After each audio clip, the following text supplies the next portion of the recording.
On se souviendra que notre dimension spirituelle est essentiellement composée de trois éléments: une conscience exceptionnelle dans la tête et une morale vitale permanente, issue de l'ensemble des valeurs universelles, gravées en lettres d'or sur notre cœur biologique. Le troisième élément étant cet ascenseur, ce va-et-vient entre la tête et le cœur, que j'appelle transcendance innée. Or, c'est précisément la présence en nous de ces valeurs universelles qui nous invite à nous dépasser, à nous transcender. Ces objets spirituels répondent bien évidemment aux trois principes irrationnels que nous connaissons bien. Premièrement, face au principe cause à suit, ou cause d'elle-même, chaque valeur universelle étant mise en œuvre ou pas par la volonté humaine, répondra au même principe irrationnel que la volonté elle-même.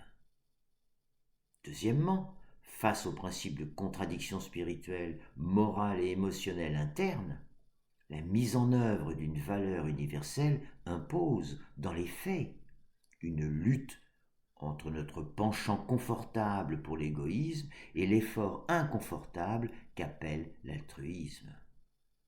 Troisièmement, selon le principe de réalité spirituelle, chaque valeur universelle ne pourra être montrée du doigt ou démontrée via la logique rationnelle. Les valeurs universelles sont ou ne sont pas incarnées dans nos vies quotidiennes.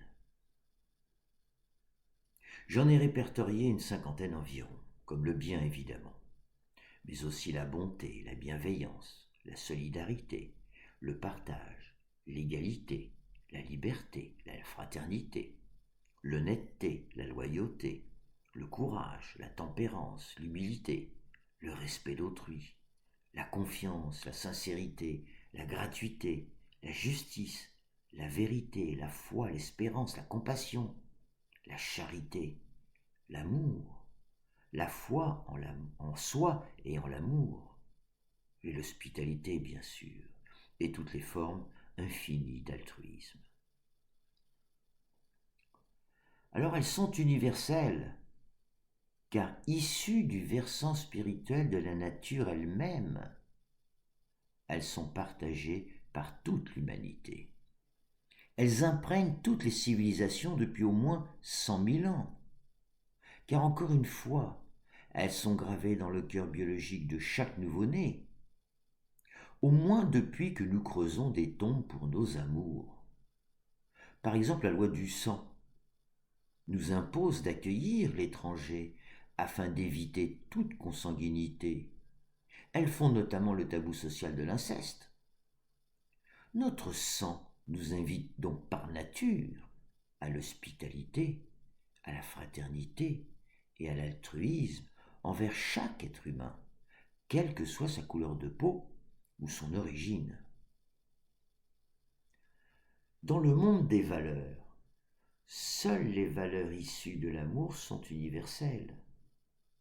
La laïcité ou le féminisme, par exemple, ne sont pas des valeurs universelles, ce sont des revendications qui tendent, à juste titre, à faire appliquer ces mêmes valeurs. La laïcité, selon la loi de 1905, est un mode de gouvernance créé pour lutter contre le pouvoir despotique et toxique des élites religieuses. Mais pour le Dalai Lama, à la fois chef politique et religieux, l'idée de laïcité n'a pas de sens. La laïcité est un concept que l'on ne trouve qu'en Occident et il n'est pas le même partout. La laïcité de France n'est pas celle des États-Unis, par exemple. La laïcité n'est donc pas une valeur universelle partagée par toute l'humanité. Dire que la laïcité est une valeur républicaine, au même titre que la liberté, l'égalité ou la fraternité, n'a selon moi aucun sens, et a surtout pour conséquence de désacraliser les authentiques valeurs universelles. Par contre, je milite pour une laïcité spirituelle. Le féminisme, quant à lui, est une revendication issue du non-respect des valeurs universelles, comme la dignité ou le respect envers la femme. valeurs qui, depuis la chute néolithique, ne sont plus appliquées systématiquement. Notons au passage que ce sont ces mêmes valeurs que bafouent les individus racistes, antisémites, sexistes ou homophobes. Le principe vaut aussi pour les valeurs partage, égalité, solidarité, lorsque celles-ci sont mal appliquées, et c'est le cas dans nos sociétés néolibérales. Les revendications, portées par celles et ceux qui en souffrent, émergent de partout. Il importe donc de ne pas confondre valeurs universelles et leurs revendications. Pensons aux idéologies LGBTQ+. Elles ne représentent pas non plus des valeurs universelles, mais des légitimes revendications qui aboutiront par exemple au mariage pour tous. Mais seulement en Occident. Ce mouvement s'apparente davantage à une question de mœurs qu'une grande partie du monde n'accepte toujours pas, du moins pas encore. Le T pour l'idéologie transgenre n'est pas non plus si évidente en Occident. Pour un Emmanuel Todd, dans La défaite de l'Occident, je cite, « La génétique nous dit que l'on ne peut pas transformer un homme, chromosome XY, en femme, chromosome XX, et réciproquement. Prétendre le faire, ajoute-t-il, c'est affirmer le faux, un acte intellectuellement typiquement nihiliste. » Fin de citation. Du point de vue génétique, c'est incontestable. Et du point de vue anthropologique, Todd a raison. C'est en effet le signe déterminant d'un affaissement des religions. Par certains côtés d'ailleurs bénéfique. Mais du point de vue uniquement spirituel, par une sorte d'erreur naturelle d'aiguillage. Une âme qui pensait s'incarner en femme, échouant dans le corps d'un homme, pourrait particulièrement perturber la personne terrestre. Je dis erreur naturelle, car la nature a fait des poissons volants et des oiseaux sans ailes, sachant parfaitement bien nager. Pourquoi pas une âme femme dans un corps d'homme et réciproquement? Alors j'admets pousser le bouchon un peu loin. Mais le réel montre suffisamment de cas transgenres pour en faire un mouvement de revendication qui a traversé tout l'Occident. En revanche, de là prétendre qu'un enfant pourrait décider, à sa convenance, de son sexe, c'est là en effet affirmer le faux. Le transgenre ne choisit pas de vivre une telle contradiction. C'est un cas exceptionnel, involontaire, une erreur d'aiguillage, du moins selon moi. Quoi qu'il en soit, il importe de bien distinguer d'un côté les valeurs universelles de la morale vitale permanente, dévolue à toute l'humanité, et de l'autre, les morales sociales éphémères, des mœurs et des us et des coutumes variant selon les pays et leur structure familiale, au sens de Todd. Alors pourquoi cette notion de valeur universelle est-elle si importante? Parce qu'elle représente ce que nous avons de plus précieux en commun, et parce que c'est sur ce socle sacré que nous pourrons espérer bâtir un monde d'après, pour tous, et en particulier pour le peuple français. Souvent, nous entendons nos dirigeants politiques faire valoir nos valeurs de droite ou de gauche, chacun supposant les siennes meilleures, ou encore nos valeurs dites républicaines ou occidentales, supposant là encore une quelconque supériorité à celle du reste du monde. À côté moral, notre orgueil occidental n'a pas de limite. C'est comme la culture, moins on en a, plus on l'étale. Évidemment, cette posture occidentale, dominant-dominé, vit en totale contradiction avec mon affirmation que tous les êtres humains, sans exception, les reçoivent à la naissance. Certes, tout le monde ne les éveille pas, mais elles sont là, partout sur la planète, et ce sont toujours les mêmes. Je dois aux fines analyses de l'excellent livre d'Emmanuel Todd, La défaite de l'Occident, d'avoir compris la profondeur du malaise quasi spirituel et moral entre l'Occident et le reste du monde. Comme par exemple en ce moment face au supposé horrible dictateur Poutine, qui pourtant a sorti son peuple de la misère soviétique depuis 1999. Je résume très grossièrement la thèse de Todd. Il nous dit que depuis les années 2000, en Occident, les religions et la morale sont au niveau zéro. Il établit 3 niveaux qu'il décrit solidement. Le niveau actif, zombie et zéro. Au niveau zéro, ces critères sont le mariage pour tous en 2013 en France, ou 80% de crémation en guise de rituel funéraire.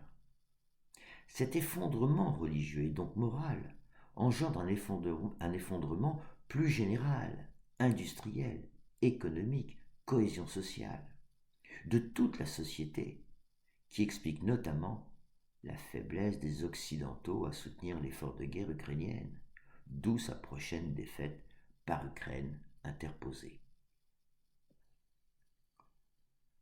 Or, que font nos gouvernants occidentaux ? Ils mettent leurs supposées valeurs morales supérieures en avant pour mieux masquer leurs actes finalement immoraux. Que voit le reste du monde, qui lui aussi possède les mêmes valeurs? Que les Occidentaux se moquent du monde, qu'ils se croient supérieurs alors que leur puissance économique est à la mesure de leur moralité inexistante. La grande leçon de Todd réside dans le lien causal entre l'effondrement de la morale religieuse, particulièrement protestante, mais aussi catholique et juive, et l'effondrement économique et industriel de l'Occident. Et c'est le monde sino-asiatique qui prend sa revanche. La morale de l'histoire est la suivante.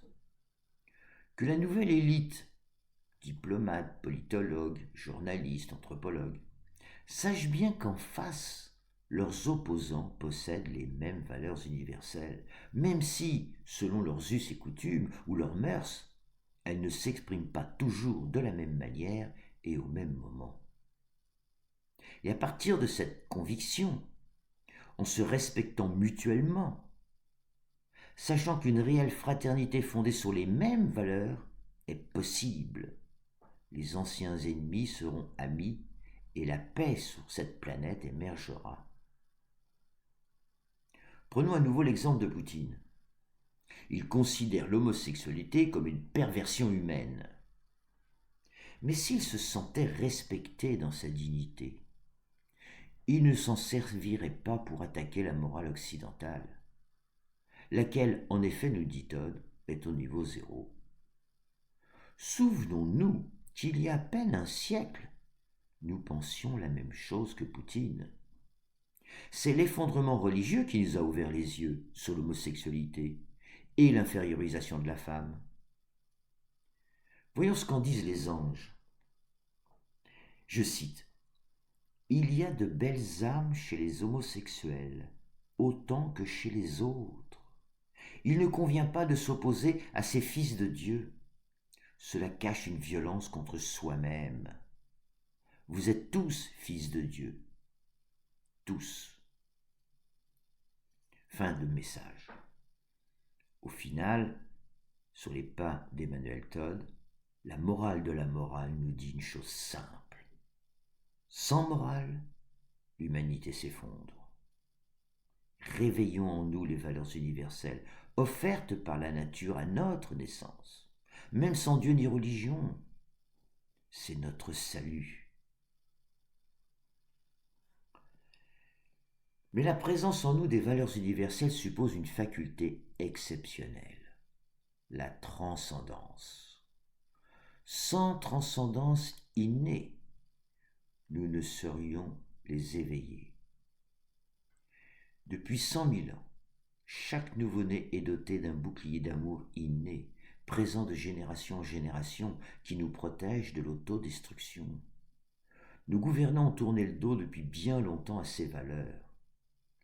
Mais si nous décidions, nous, de les écouter et de les incarner dans nos actes, toujours sans Dieu ni religion, nous nous ouvririons au processus exceptionnel de transcendance naturelle.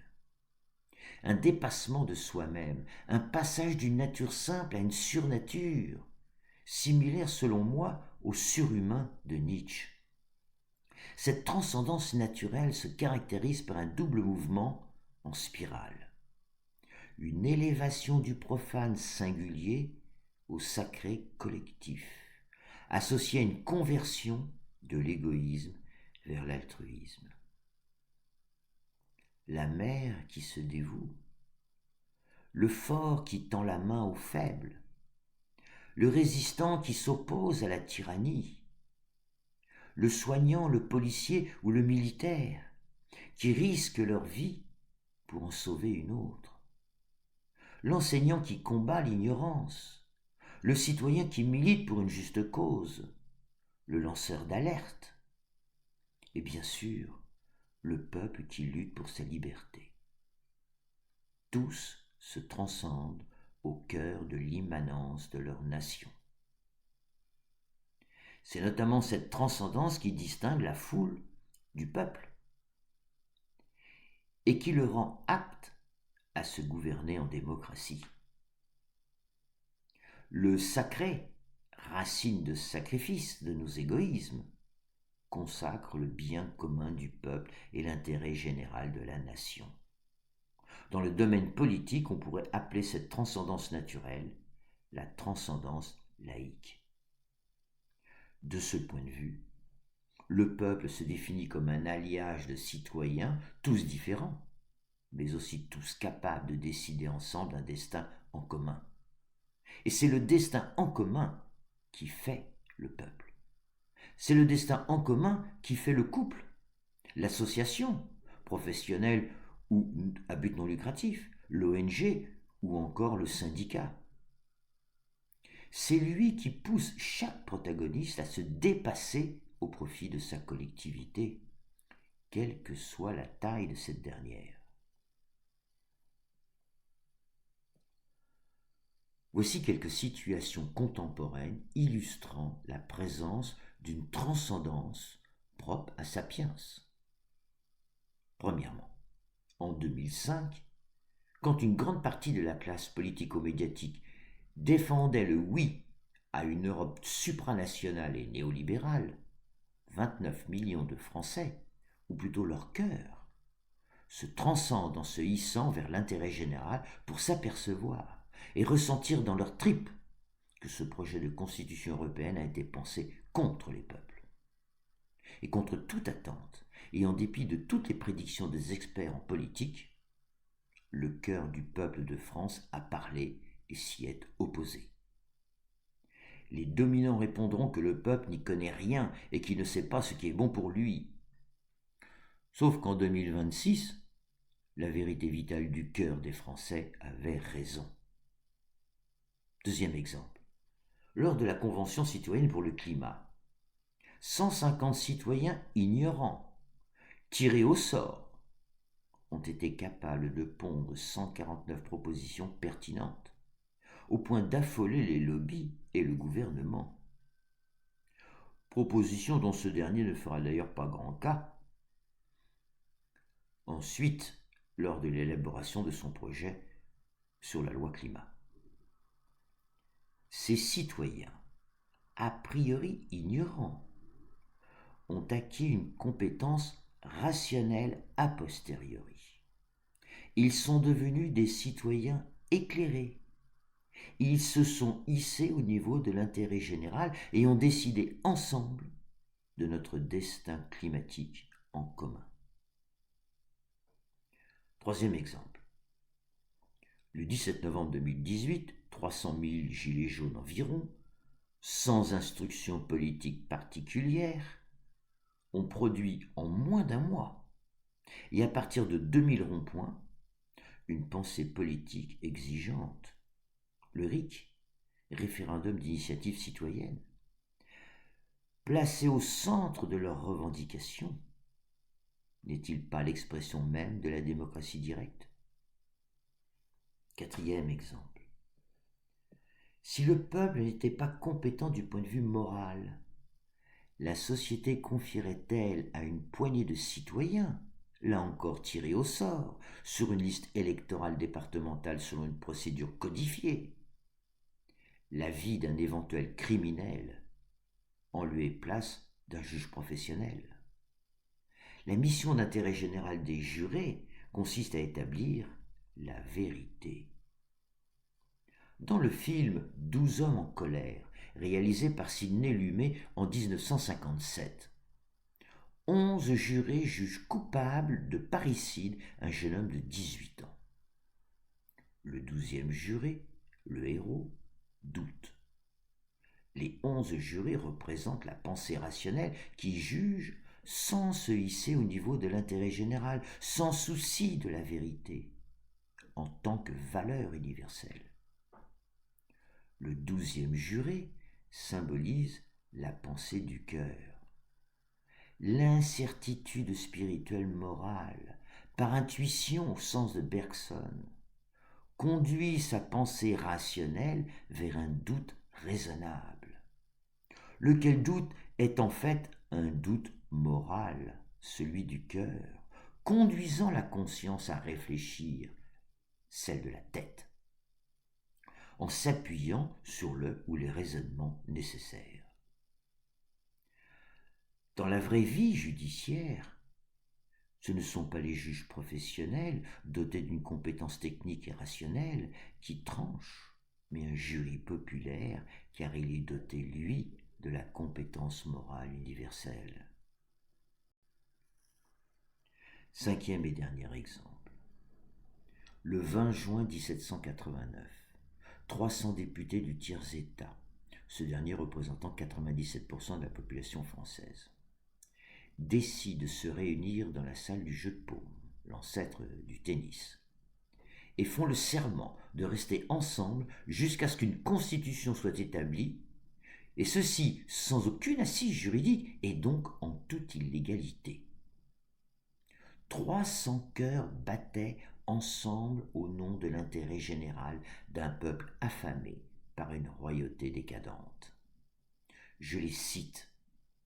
Nous jurons de ne jamais nous séparer et de nous réunir partout où les circonstances l'exigeraient jusqu'à ce que la constitution du royaume fût établie et affermie par des fondements solides. Fin de citation. Cependant, une fois rentrés chez eux, aux quatre coins de l'Hexagone, la raison reprendra le dessus. Je les cite à nouveau. Qu'avons-nous fait? Nous allons tous mourir. Dans quelques jours, nous serons tous embastillés. Fin de citation. Là encore, nous voyons d'un côté la compétence de 300 cœurs chaleureux et de l'autre, celle de la froide raison qui pense avant tout à son intérêt personnel, à la légitime conservation de soi-même. Ces 5 exemples illustrent bien notre capacité naturelle à une transcendance laïque. Nos aïeux croyaient à l'immortalité de l'âme, c'est un fait. Un croyant est doué de transcendance religieuse. Mais il importe de bien considérer que les religions n'ont pu prospérer que sur notre dimension spirituelle ancestrale. Point de transcendance religieuse sans transcendance naturelle. Cette transcendance naturelle nous permet de nous dépasser devant une épreuve. Et c'est ce que la psychologie appelle aujourd'hui résilience. De même, quand la psychanalyse nous invitait à sublimer, fonction du surmoi freudien, nos pulsions biologiques inconscientes, antisociales, violentes et agressives, en désirs socialement acceptables, voire conformes. Elle nous invitait à transcender nos égoïsmes anthropologiques en actes altruistes ontologiques. Idem pour le bien, le mal n'étant que la conséquence d'un libre arbitre malveillant. En réalité, l'égoïsme en tant que tel appartient uniquement au registre de la conscience morale, jamais à celui d'un inconscient biologique qui pulserait des horreurs. Je ne vois pas comment la matière organique, donc organisée par l'évolutionnisme darwinien, pourrait venir pulser quoi que ce soit d'étrange ou de morbide contre la vie. Et il en est de même pour la libido freudienne, qui, là encore, pulserait des démons charnels, alors qu'il ne s'agit en réalité que d'une énergie vitale créatrice de vie sur Terre. Si certains se livrent à des formes d'attentats sexuels, ce n'est que par égoïsme, par esprit de possession et de pouvoir, et non à cause d'un quelconque inconscient débridé ou du libido mal sublimé. Freud a compliqué la nature humaine, pour des raisons que l'on connaît, recherche de notoriété entre autres. Alors que l'histoire est beaucoup plus simple. Nous sommes doubles, et donc capables du pire comme du meilleur. Que l'on soit bienveillant ou malveillant avec autrui, aucun inconscient n'en devrait jamais en être tenu pour responsable. Dès lors, notre conscience spirituelle et ses valeurs universelles transcendantes offrent au peuple une compétence morale et une sagesse pour se gouverner. Ainsi, nous pouvons apprendre à nous aimer et à vivre ensemble en paix, sous le régime de la démocratie directe. Dans ce cas, qu'est-ce que la sagesse en termes simples ? La sagesse consiste à marier en nous et en dehors de nous les contraires, les contradictions et les dilemmes moraux, au travers de nos actes, et à appliquer les valeurs universelles tout au long de notre vie quotidienne. Aussi, comme tout objet spirituel, la sagesse répond aux trois principes irrationnels. Premièrement, principe cause à suit, elle se décrète comme tout acte volontaire. Deuxièmement, principe de contradiction, et c'est précisément sa fonction première, marier les contraires. Troisièmement, principe de réalité spirituelle, mais quoi de plus spirituel que la sagesse ? De même, qu'est-ce qu'une philosophie vitale ? Vous remarquerez que la grande majorité des mots forgés sur deux termes grecs se lisent dans le sens sacré, c'est-à-dire de droite à gauche. Exemple, la géologie, science de la terre, ou la démocratie, pouvoir du peuple. Eh bien, le mot philosophie, issu de Philein et Sophia, se lit habituellement amour de la sagesse, c'est-à-dire de gauche à droite. Eh bien, la philosophie vitale se lira donc dans le sens sacré, c'est-à-dire la sagesse issue de l'amour. Et c'est précisément cette philosophie que je propose. Et elle est aussi irrationnelle. Premièrement, principe cause à suit. On entre en philosophie comme on entre dans les ordres. Deuxièmement, il n'y a pas plus contradictoire que la sagesse issue de l'amour. Et sa réalité est immatérielle, invisible et abstraite, et se pense dans l'intimité et la discrétion. Elle est présente en nous, mais quand l'âme et la conscience parlent d'une seule voix.